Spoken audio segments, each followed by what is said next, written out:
everybody, welcome back to my channel. I'm Magical Jill, and today I want to talk with you all, with my husband, about some things with Sailor Moon R that almost ruined the entire show for me, for my husband, and a lot of other people.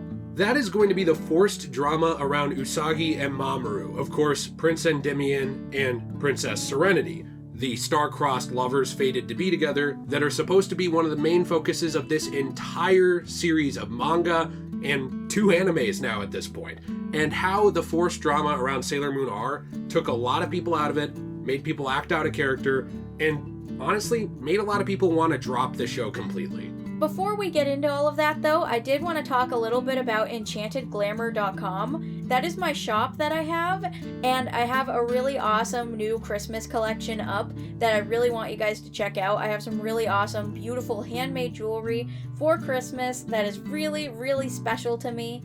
And I have a bunch of wonderful resin pieces. We've been taking a lot of comic books, manga, damaged books essentially that are going in landfills. A lot of them don't even end up being recycled in our area, which is unfortunate. And what we're doing is we're taking those and actually trying to preserve something from them while transforming it. We're trying to make coasters and things like that that can go in your home, and then those things can live on with you.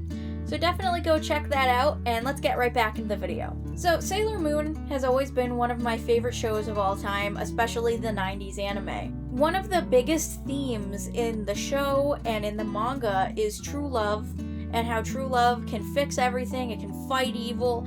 The light and the love and the friendship that we all have can overcome any problems. And season 1, I feel like, does a really good job of talking about that. Yeah, I know that a lot of people think it's a little bit will they, won't they? Mm-hmm. And I do want to talk about that for a second too, because I have an episode breakdown of some of those events. Mm-hmm. That really matters. Sailor Moon Season 1 is one of the biggest things that matters here. Uh-huh. If Sailor Moon started with R, if we started with pre-established characters and we hadn't already gone through this trauma of, oh no, what's going to happen to these two over and over again, I think this wouldn't be as bad. Yeah, it wouldn't be nearly as egregious. The problem is that it makes everyone act out of character and it beats into the ground a dead horse. Like, it completely takes plot points we've already been through and makes them worse. In Sailor Moon Season 1, it's worth noting that all the way up to episode 34, you're kind of trying to figure out what's going on. We're obviously talking about the Viz dub here, so the, not the original DIC dub, but the actual later English dub. So the full thing. Yeah, the more accurate one. The unabridged anime. Yeah. Because if you've only watched the American one, you're going to be missing some episodes here on my episode count. Yeah. That's why I addressed that. But with episode 34, the shining silver crystal, the Moon Princess appears, they actually start to get into who is the Moon Princess. You start to get into Usagi's backstory and how it connects with Mamoru. Then in episode 35, with Returning Memories, the Silver Millennium story is being told, you're learning more about Tuxedo Mask, and he, of course, has sacrificed himself to save Usagi. Then Queen Beryl, the overarching villain of this other than Metalia, comes in, takes Mamoru, and it's sort of implied that she wanted Mamoru. She was in love with him. She wanted to be the one to rule the earth with him. Which is really interesting, because that's kind of what happens in the manga as well. I mean, of course, this is based off the manga, but I would say that Season 1 is kind of an abridged version of a lot of what happened in the Silver Millennium. And they were making little changes and, tweaks to it as well, obviously, throughout the show. And then it, of course, completely veers off by kind of the midpoint. But I will say that with this, it's very important to note that they are trying to build that Romeo and Juliet type connection between these two. Yeah. So then in episode 35, we kind of have a big point of stress for Usagi with the whole will they, won't they thing, where Tuxedo Mask is turned evil by Queen Beryl. And we kind of have this weird thing where, like, Queen Beryl is trying to steal Usagi's boyfriend, and Usagi wants her boyfriend back, and we're trying to have her love remove the brainwashing from him, and it's like kind of cute and kind of interesting, because it really turns on your head the whole, like, damsel in distress thing, making Tuxedo Mask the damsel in distress and Sailor Moon the hero that saves him. Well, and it's worth noting that up to that point, I think everyone was fine with this story arc. When you hit episode 41, I Won't Run Away from Love Anymore, which is mainly about Ami, Endymion actually fights these guardians, but he's subconsciously resisting killing any of them. He does not kill them, even though at this point he could have. Very easily. But Sailor Moon uses the silver crystal at this point to restore his memories, but then he's kidnapped again, and then he's brainwashed again. And I think this is where people started to get a little frustrated with the will they won't they. Yeah, I do want to mention the second kidnapping was a bit much. Yeah, it was overdone. It was a little overdone. So in the finale of season 1, Mamoru finally gets his memories back. We finally have them together, remembering how much they love each other and how special everything is. And then we have everybody sacrifice their lives to destroy the Dark Kingdom. And Usagi uses the silver crystal. And of course, using that kills her too. And her last dying wish for the silver crystal is to have everybody reincarnated as normal people again. Yeah, and of course the story does go on from there, but I think it's really important to mention moving into Sailor Moon R here, why did we talk so much about this? It's because these story points were covered, and they were covered very well. Yeah. There's almost a bittersweet ending of will these people cross paths again in a more connected way? We do see them, cross paths. Like we see Usagi run by the shrine where Rei works, and she notices her but doesn't really pay any attention to her. And so these characters live in the same world, but they don't know each other anymore. But of course, with the prophecy and everything you know about true love, you kind of think, okay, yes, even though we didn't get a conclusive ending, they're probably going to meet again and be a part of each other's lives, especially Usagi and Mamoru. Yeah, it's a very open-ended ending, which is very interesting and fun. And then it turns out that the whole show, the whole manga, was a cultural phenomenon. And pretty much the animators were like, hey, Naoko, you need to make more of this. We need to make more of this. This is a moneymaker. Yeah, Toei Animation sort of approached, reportedly, because it's hard to find a lot of information on this old stuff except in Japanese articles, so I want to make that clear. And we can't read Japanese. No, so I can only read translations and do research. We did hours of research for this. But when it comes down to it, it was basically a situation reportedly of Toei saying, hey, we want more, the audience wants more, your readers want more. And so Sailor Moon R was born because they wanted to make more of the anime and people wanted it, but Naoko Takeuchi had not, which I hope I'm pronouncing her name right, she had not actually made more of the manga at that point, which leads to the Makai Tree arc, something we're going to talk about in the future more in depth. The Makai Tree arc was born because we needed to give Naoko a little bit more time to write some more manga. So what are we going to do in that meantime? Have the animators make up some bullshit. Makai Tree arc is not in the manga, and it's something I would love to make a video on at some point because me and my husband both actually really love this arc, and it's really fun. It ties really well into the movie too. Throughout the Makai Tree arc, Mamoru had no memory of being Tuxedo Mask or Endymion, and Usagi tried to convince him of that truth and remind him for a long time. For the first 13 episodes, Mamoru had no memory. It was only at the end of the Makai Tree arc that he remembered who he was and reunited with Usagi. Finally, it literally took forever, and that was fine. I was willing to sit through it, even though I was a little frustrated with the whole will they won't they thing again. During that time, there was the Moonlight Night, not to be confused with the Moon Knight. So I want to mention too, the Moonlight Night is also not to be confused with our buddy Nate's alter ego when he attends certain questionable barbecues during the summer. But they look pretty close in terms of outfits. So the Moonlight Knight, which is a character I would love to also do another video on because a lot of people think his design was kind of racist. I always thought he was just kind of designed by the folklore and culture of Saudi Arabia, but yeah. It is a very interesting thing I'd love to talk about more at some point in a different video. Basically, Moonlight Knight was the projection of Tuxedo Mask at the time because Tuxedo Mask didn't have his memories, but subconsciously he still needed to protect Sailor Moon. Well, no, even though people hate the Moonlight Knight, I think he's fun because I actually like that it adds to Mamoru's powers, which are often neglected in the 90s. It was showing, hey, he is powerful enough deep down that he will become King Endymion later. And he can make like a holographic projection of himself. That can fight. Yeah, that's kind of cool. Even though he's not aware of it. I think a lot of people put that story arc down, but I thought it was fun. This, I want to mention, is where the limits of people's patience with this storyline ended. This is the straw that broke the camel's back. People were done at this point. When he finally gets his memory back and we're getting back into the main story, people are like, thank God. But then what happened, Jill? So basically, he gets his memories back. We have one full episode where him and Usagi are finally together as a couple for pretty much the first official time since Mamoru sacrificed himself in season 1. That's in Sailor Moon R, episode 14. They are together finally for once. Yeah. So then in Sailor Moon R, episode 15, one episode later, Usagi devastated. Mamoru declares a breakup.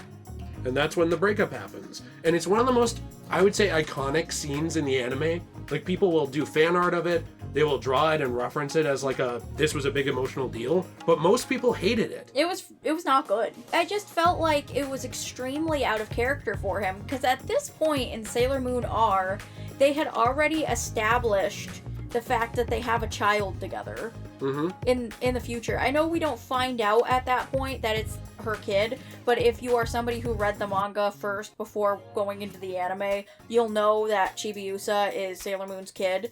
So you're kind of thinking to yourself, what in the world? Yeah, why would he break up with her? This must not last, right? Yeah. Oh, well, no, it does, because this lasts all the way from Sailor Moon R episode 15 to Sailor Moon R episode 31. That is so many episodes. We had 13 episodes at the beginning of R that were Will They, Won't They Again, and then we had another 16 episodes. So pretty much almost the majority of the season, they're not together. Even after we established completely in season 1 that they're supposed to be in love and be together and that their love is supposed to save the world. And be soulmates. Pretty much they're fated to be together, but then of course they have to break it up again. And why do they do that? It's for drama. In the original manga, they never break up. No. Worth mentioning that Tuxedo Mask was created by Naoko Takuchi, again trying to say the names right, and we say Naoko here because in America it's not disrespectful to say someone's first name without honorifics. I'm not Japanese, so I'm not going to pretend to be. I'm not entirely sure how to say somebody's name in Japanese honorifically. You guys can let us know in the comments down below. For simplicity's sake, the creator, she created Tuxedo Mask as a stand-in basically for her idea of the ideal man, the kind of man she would want to be in love with. This was a very deeply personal story to the creator. And she mentions in some interviews that he is her favorite character that she created for this story. And what does Toei Animation do?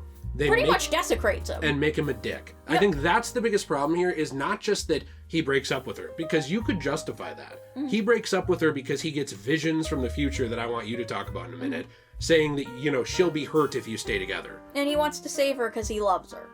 But his way of going about that is to be a jerk to her in every episode they interact with, leading all the way up for those 16 episodes. And this is what makes everybody not like him. He's literally so mean to her. He says things like, I don't want to be with a girl who's weak, and a lot of other really horrible things. King Endymion was the one sending those messages to Mamoru about him needing to break up with Usagi, which ended up putting Usagi and Chibiusa in more danger than they otherwise would have been, while also jeopardizing the possibility of his daughter ceasing to exist, if that's how time works in this series, because the rules that are established are kind of unclear, meaning there could be a possibility of her ceasing to exist, or maybe she'd just stay alive and it would cause a completely different timeline where she didn't exist. Yeah, we don't really know if what the Black Moon Clan is doing, for example, will change the future in the main timeline or not.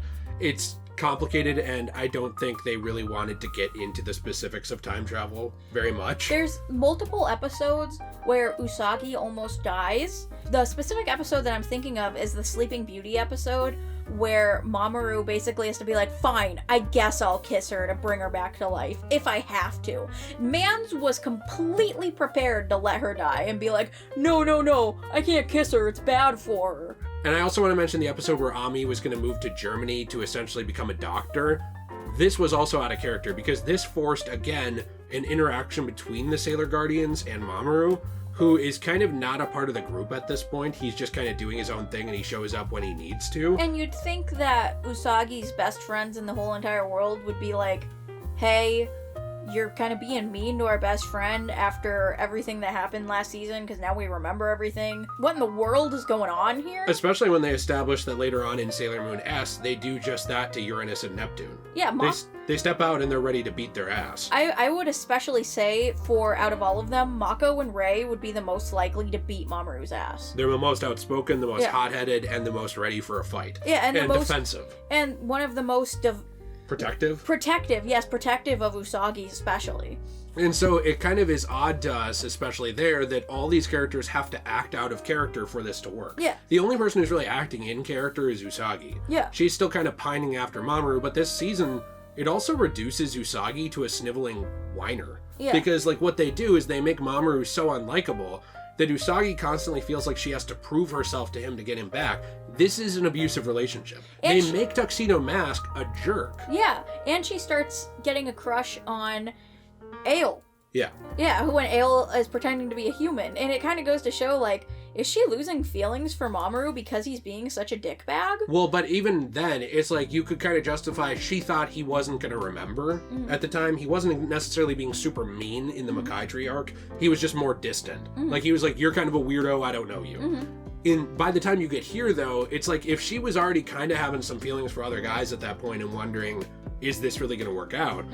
Now that she's being emotionally and verbally abused by this man. Pretty much, yeah. You kind of have to wonder what is going on. This whole thing makes no sense because it relies, again, on everyone except Usagi acting out of character. I would also like to mention that it's extremely out of character for King Endymion as well. The man who would do anything to protect his wife and child.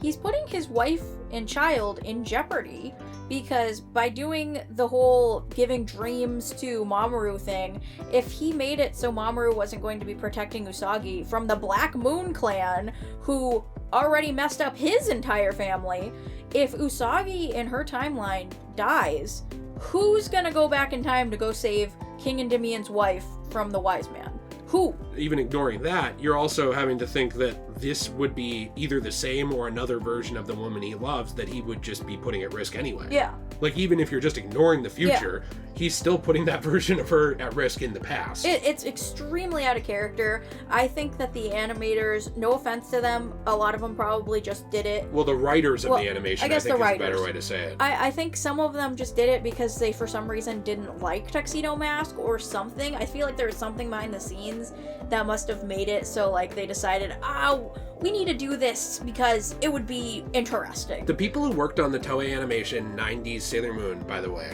are pretty tight-lipped about why decisions were made. For some reason, this just it's not talked about. The manga creator herself seems more willing to talk about the 90s anime that she wasn't even a huge fan of, reportedly, than the anime creators were. And we like the anime. This almost ruined the anime for a lot of people, and it almost ruined it for Naoko herself. It's extremely saddening to me because as somebody who likes also writing things and creating my own characters, I can't imagine if somebody took one of my characters that I created and just made them a huge dick and then showed the entire world this, and then people who didn't read the manga would be like, oh, is that just how he acts normally? I don't like this guy. Why can't we have Usagi with someone else? And it kind of ruins the story that you're trying to tell and the themes that you're trying to establish. The only way the plot makes sense is for everybody to be acting like an idiot. I actually think Rei especially was really out of character that entire season. Same with Luna, because Rei and Luna both kind of say to Usagi multiple times, we'll just get over it. Things will be fine with Mamoru. We need to focus on the Black Moon clan. You know, and I feel like as friends of Usagi, they would more be like, hey, why is this going on? This is kind of weird. We really care about our princess, and we really care about the fact that she's going to be a queen someday, and we don't really understand why the heck her supposed prince is being a dick. And for some reason, except in the Sailor Moon R movie, I would say that nobody really treats Usagi in this season like she is a princess. Yeah. Whereas in Sailor Moon S, they go back to that characterization. And they act like she's the best thing since sliced bread. And they're willing to defend her. Yeah. This led to a lot of people hating Mamoru permanently, which I think is really too bad because I always thought he was a fun character. It led to possibly part of the reason why the creator didn't enjoy this, you know, the original creator of this IP. I think that might be one of the biggest reasons why Crystal was created. Because in Crystal, they follow the manga a lot closer, and there's going to be no breakup that we're going to see, because he hasn't watched Crystal yet. I'm 110% sure there's no breakup. Right. It's just unfortunate because I think that R was just the turn-off point for a lot of people. I think a lot of people were willing to stick it out, but I think it's what tainted the 90s anime for a ton of people. 100%. Is what happened in R following such a emotional and roller coaster ride of a season before to then say, no, you're getting back on that roller coaster right now, except it's gonna be worse. And now you need to care about Tuxedo Mask in season 3, and you have to pretend that like none of that ever happened. He's just a good guy. No, he was never mean. I'd also like to make a video at some point talking about the powers that they removed from him in the 90s anime. Yeah, they completely nerfed Mamoru. That's going to be a subject for another day, but he's way more badass in the manga, Crystal, and other stuff. I get nervous about talking about my opinions that are very in-depth on this show online sometimes because people are kind of vicious when it comes to especially Tuxedo Mask's existence entirely, and I love him so much. He reminds me of my husband. You know, like Usagi and Tuxedo Mask, they're like the couple that I idolize, that I want to be like, and I absolutely adore them so much. So I kind of feel a little bit like Naoko Takuchi in the regards of this is one of my favorite characters, and I feel sad that they kind of desecrated him this season, sort of thing. Yeah, it's almost personal. But I don't know. Let us know what you think in the comments down below. We're very interested to hear your thoughts. Also, enchantedglamour.com. That's GLAMOR.com. Also, magicaljill.com if you can't spell glamour for some reason. I know it's really hard. I can't. So thank you for simplifying it for me. Definitely check out my Christmas collection. It's titled The Winter Collection on my website on the tab where you look at all my jewelry items. And I call it the Winter Collection because I have a few other things that are wintry, like New Year's Eve earrings and snowflakes and stuff like that. Definitely go check it out. And if you're really interested in manga and comic books, check out my resin pieces because they're really cool. Especially if you like the subject of this video, I think there will be some stuff that you like. Yes. So, thanks very much. Have a fantastic day, everyone. I hope to see you all again in the next video. Goodbye!